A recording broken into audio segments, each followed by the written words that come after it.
So how do I start this thing? Throughout time. No, literally everyone says that.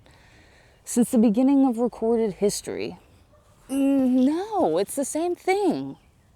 All right, I think I've got it. In a society dependent upon copy and paste, reposts, and anonymous sources, referencing information has become less common. Join me on a hunt to find what writers use to show their reader where they found their information. Join me on the hunt for the elusive beast known as the parenthetical citation.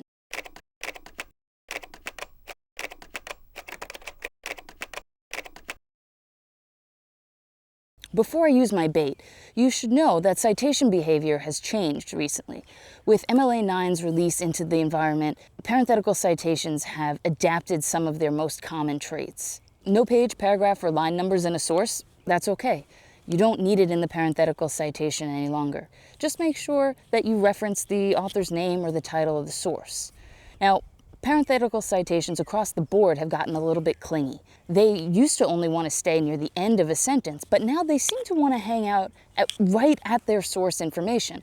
Now, this only happens when there's multiple sources interacting in the same sentence, or you include a paraphrase or a quotation and your own ideas or analysis. When that happens, you just want to put the parenthetical citation in the place where it makes the most logical sense, right after the information that you've used. I guess parenthetical citations have taken social distancing very seriously. So let's get one of these little creatures over here. I copied the first stanza of a poem that you might recognize into my little field notes journal.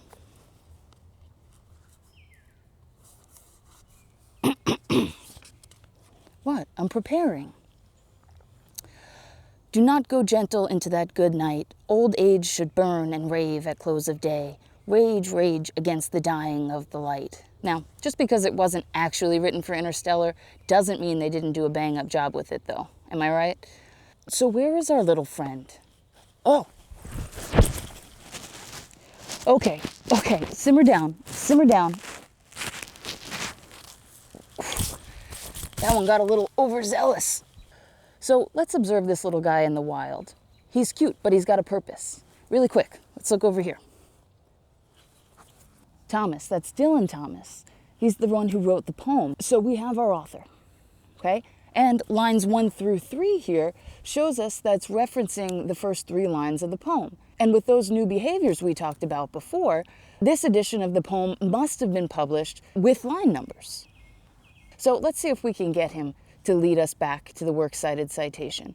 That's his nest. This is his purpose, so it shouldn't be hard to get him to help us out.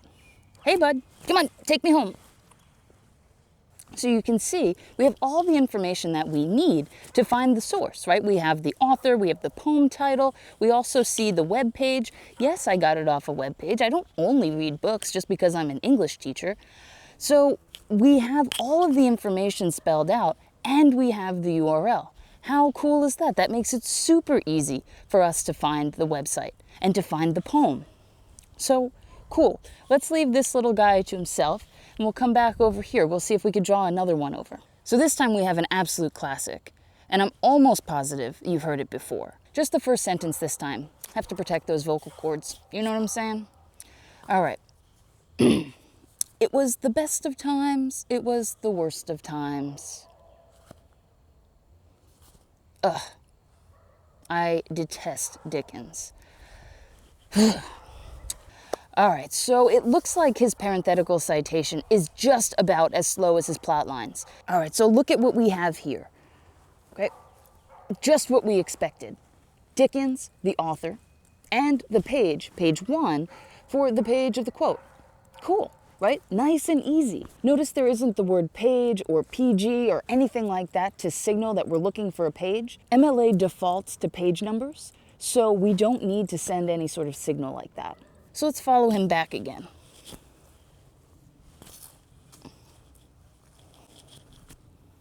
This one's a little farther out. So we can now see the works cited citation. In it, we can see the author, right? Charles Dickens, pretty obvious. We see the title, A Tale of Two Cities. We see the publisher, and we see the year that it was published. So we have everything that we need to go find this particular edition. Now, why does it matter that we need to find that particular edition?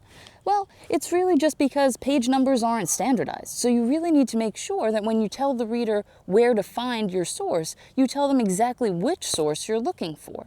If you don't do that, they may pick the wrong one. Your page 1 might actually be someone else's page 3, right? So you need to make sure that you're being clear for your reader. All right, let's get out of here. This nest smells worse than Amelia Haversham's house. Come on. It's a little Dickens humor. If you don't get it, I mean, look it up. It's funny. It's funny. So we've looked at both a poem and a novel today, but those aren't the only two ways that you'll use a parenthetical citation or works cited citations. If you log into a web page, watch any YouTube video, read any tweet, listen to any podcast, I think you get the idea. But if you do any of those things and then you use an idea from that in your essay, well, guess what? You need a parenthetical citation and you need a works cited citation. Don't be a monster.